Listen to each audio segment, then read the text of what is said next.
Hey, it's your boy Hood. I'm back again with part 2 of the Willie Lynch letter. The first part, I was speaking on the characteristics of what he had as far as slaves and how to bring them against each other. And I'm going to continue from that when he said, "Gentlemen, these kids are your keys to control. Use them. Have your wives and children use them." And he's talking about generational. He's talking about, and he's telling the white slave owners, if you take the keys, what I'm giving you, and you implement these keys into your wives and your children, this can go on for generations to come. Never miss opportunity. If used intensively for 1 year, the slaves themselves will remain perpetually distrustful. Thank you, gentlemen. He said, if you intensify this here doctrine that I'm giving you, this method that I'm giving you, and you use it for generations to come, he said, you can use this method for 1 good solid year, and the black people themselves will reproduce the system that I've set up, and they will reproduce this here system to distrust one another. Divide and conquer. I want to go to another letter of his where the title of it is Principles for Making a Negro. Principles for Making a Negro. Now, once again, let me start by saying that I'm not saying this here to be racist. I'm not speaking on this here so we blacks can get angry at white folks. I'm not speaking on this here to get back at white folks. I'm not doing any of that. What I am doing is, because my heart's desire is for us blacks to come together in unity, and not for the purpose of coming against other cultures, but for the purpose of us having a better culture of our own. A purpose for us to grow as a black people so that we can live the prosperous life that God has ordained for us. It has nothing to do with me being racist or angry at the white people or none of that. No, this is not that. This is knowledge, information that I'm giving us. Because in order for us to be able to actually come against something, we have to know what we're up against. We have to know what's been implanted in us so we can come to some resolve on how to uproot it out of us, so that deliverance can be our portion, so that wholeness can be our portion. Here's a letter that he called Principles for Making a Negro. For fear that our future generations may not understand the principles of breaking both of the beasts together, the nigger and the house, we understand that short-range planning economics results in periodic economic chaos. No, that's just like what Republicans be telling the Democrats, which they're right on this here, that short-term goals for economics don't do nothing but bring chaos once that short term is over with, because you have to continue making different plans. But he's speaking about this here is long-term. Now check him out. So that to avoid turmoil in the economy, it requires us to have breadth and depth in long-range comprehensive planning, articulating both skill-sharp perceptions. We lay down the following principles for long-range comprehensive economic planning. Both horse and niggers are no good to the economy in the wild or natural state. Both must be broken and tied together for orderly production. For orderly future, special and particular attention must be paid to the, watch this here, the man had a masterful plan. For orderly future, special and particular attention must be paid to the female and the youngest offspring.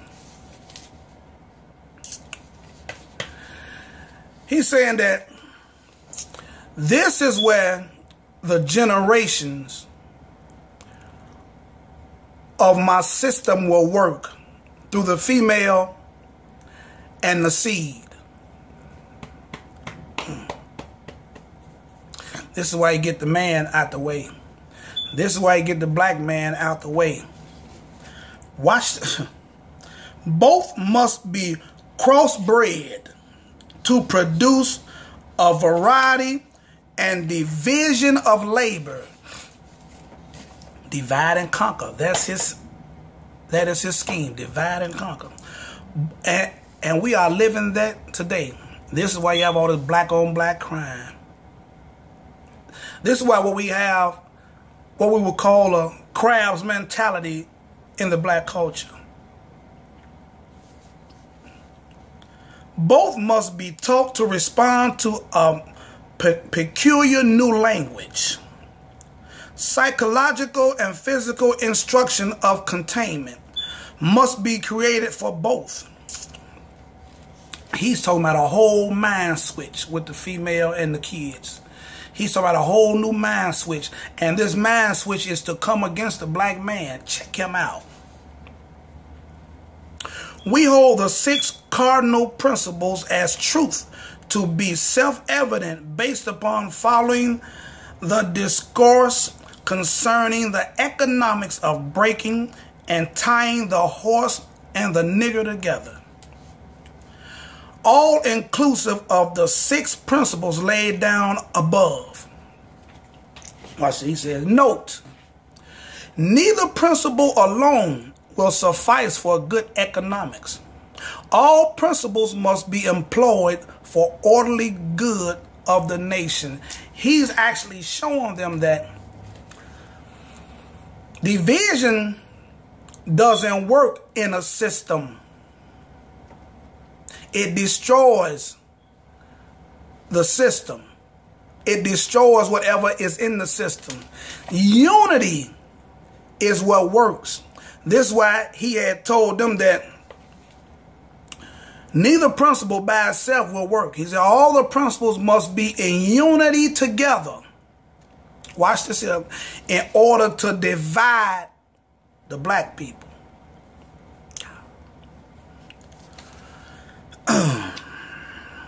Accordingly, both a wild horse and a wild or natural nigger is dangerous even if captured. For they will have the tendency to seek their customary freedom, and in doing so might kill you in your sleep. You cannot rest. They sleep while you are awake and are awake while you are asleep. They are dangerous near the family house, and it requires too much labor to watch them away from the house. Above all, you cannot get them to work in this natural state. Hence, watch this here, both the horse and the nigger must be broken.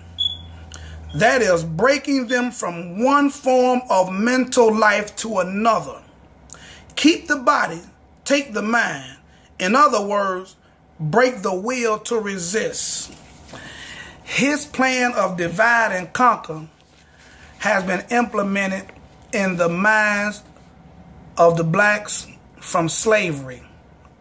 And seeing that there's really been no educational teaching on this here, and seeing that it's been going on for generations, it has got deeply rooted and subtly hidden that the black culture is doing it and not even aware of what they're doing. And as a result, we're always at the bottom of the totem pole. We're always struggling, and we're always being disrespected because we do it to ourselves. Because of the system that this Willie Lynch guy brought up back in 1712.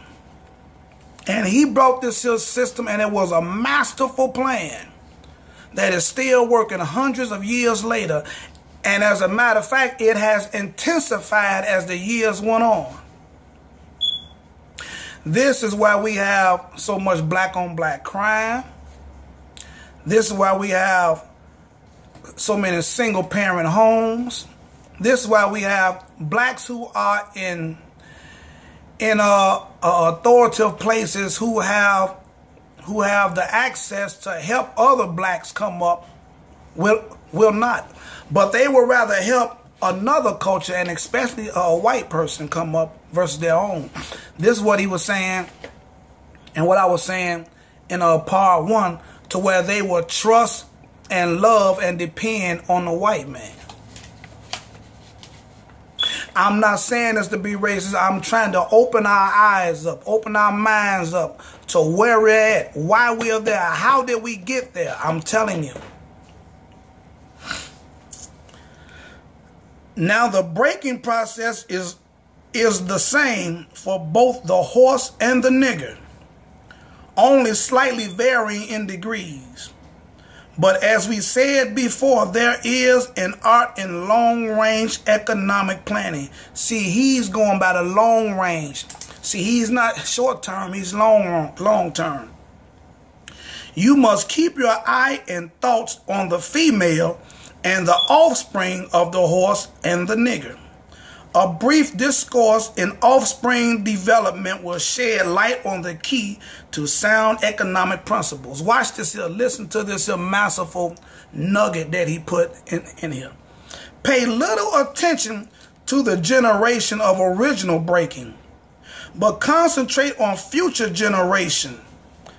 Therefore, if you break the female mother, she will break the offspring in its early years of development. And when the offspring is old enough to work, she will deliver it up to you. For her normal female protection tendencies will have been lost in the original breaking process. He's saying, don't worry about the slaves that you are introducing this system to now.